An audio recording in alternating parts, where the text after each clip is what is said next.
Le problème de nos frères chrétiens, particulièrement pour Aubert, pourquoi dire mon nom? Aubert le prétentieux, parce qu'il nous a traité d'usurpateur, non le trait de prétentieux. Aubert le prétentieux qui se joue les dangereux, il ne faut pas me filmer, il ne faut pas faire ça, il ne faut pas attendre. Tout ça là pour ça. La confusion ici, c'est qui confond parabole et puis secret. La parabole est donnée justement pour voiler les choses, mais qui a les oreilles pour entendre et comprendre. La parabole n'est pas un secret. Le secret, il est caché et réservé à quelques personnes. Mais la parabole, elle est ouverte à tous. C'est pourquoi Jésus-Christ va dire dans Jean 18, verset 20. Jean 18, dans le je vous ai dit, il est tombé comme l'eau. Sachez de 5 francs là. On comprend ça, non? C'est comme ça il est tombé. Jean 18, verset 20. Jésus lui répondit. J'ai parlé ouvertement au monde. Pas mes disciples, au monde. J'ai parlé ouvertement au monde. Continue la lecture. J'ai toujours enseigné. Il n'a pas dit j'ai commencé. Depuis il a commencé à enseigner, depuis sa mission prophétique là. Il dit j'ai toujours enseigné. Dans la synagogue et dans le temple. Dans la synagogue ainsi que dans le temple. Où tous les juifs s'assemblent. Attends, non pas mes disciples, mes apôtres. Où tous les juifs s'assemblent. Oui. Hey, je n'ai rien dit en secret. Il n'a pas caché. Oui. Il dit il n'a rien dit en secret. Oui. Et lorsque tu vas dans le dictionnaire, il y a une différence entre secret et parabole. Et c'est ce que vous ne comprenez pas.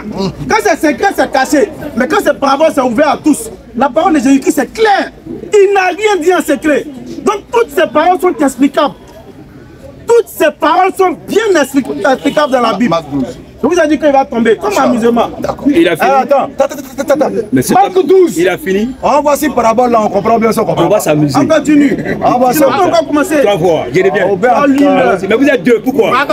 Si fini, il parle, et puis tu parles, Je débat lui, je débat toi. Je débat la femme. C'est quoi? Il finit de parler, et puis toi tu prends la parole. Allons-y. C'est pas grave. Aujourd'hui, là, c'est le jour des musulmans. Donc, il n'y a pas de débat. Ils m'ont invité à en attendre. Eux, ils sont en train de prêcher, de faire leur affaire. Et c'est toi qui es un imposteur ici. Me dis là. Marc chapitre 12. Marc 12 dans le verset premier. On voit si on comprend, bien sûr on ne comprend pas. Tellement il a peur du verset, il dit Ben ne peut pas expliquer, Ben ne peut pas expliquer. Enseignement, ça fait quoi dans la Bible? Si on ne peut pas expliquer, ça fait quoi dans la Bible? Allons-y. Marc 12, le verset premier. Oui. Jésus s'est mis ensuite à la parler en parabole. Allons-y. Un homme planta une vigne. Un homme planta une vigne. Il l'entoura d'une haie. On dit quelqu'un a planté une vigne. Et puis il a entouré, il a protégé. Faisant un pressoir. Et bâti une tour. Tout là aussi, on ne comprend pas. Allons-y. Puis, il l'a fermé à des vignerons. Il a confié ça à des vignerons pour travailler dedans. Pour travailler dedans. Au temps de la récolte, il envoya un serviteur vers les vignerons. Pour recevoir une part du produit de la vigne. Pour recevoir une part du service du produit de la vigne. S'étant saisi de lui, il le bâtit et le renvoya à vide. On sait tous que le serviteur ici, Jésus c'est un prophète, il est en train de parler. On sait que les serviteurs ici, c'est ceux qui viennent vers le peuple pour parler. Il envoie de nouveau vers un autre serviteur. Il envoie encore d'autres. Il le frappait. On le frappe. Verset 6. Verset 6. On dit quoi? Il avait encore un fils bien-aimé. Il avait un fils bien-aimé. Il envoya vers eux le dernier. Donc fils bien-aimé là, parabole, on ne sait pas c'est qui. On ne sait pas qui est fils bien-aimé. Vraiment. Le dernier, on ne sait pas. Parce que c'est parabole. Donc tu veux dire que Jésus n'a jamais expliqué de parabole dans la Bible. Donc parabole de vigneron là, il n'a jamais expliqué. Mais s'il n'a jamais expliqué, ça fait quoi dans la Bible, mon frère? Hein? Le dernier, c'est Jésus-Christ. Il avait un fils bien-aimé. C'est Jésus-Christ. Il envoie vers eux le dernier en disant, ils auront du respect pour mon fils.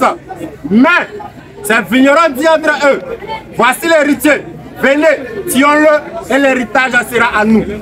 Et il s'est saisi de lui, le tia et le jeta hors de la vigne. C'est fini au bain. Il y a quoi à dire? On voit déjà une image qui se dessine. Là, laquelle image se trouve Jésus qui sera assassiné par ceux vers qui il a été envoyé. C'est écrit. Maintenant, il fera le maître de la vigne. Il viendra, fera périr les vignerons. La suite tout à l'heure, deuxième partie, après la prière. Non, après la prière.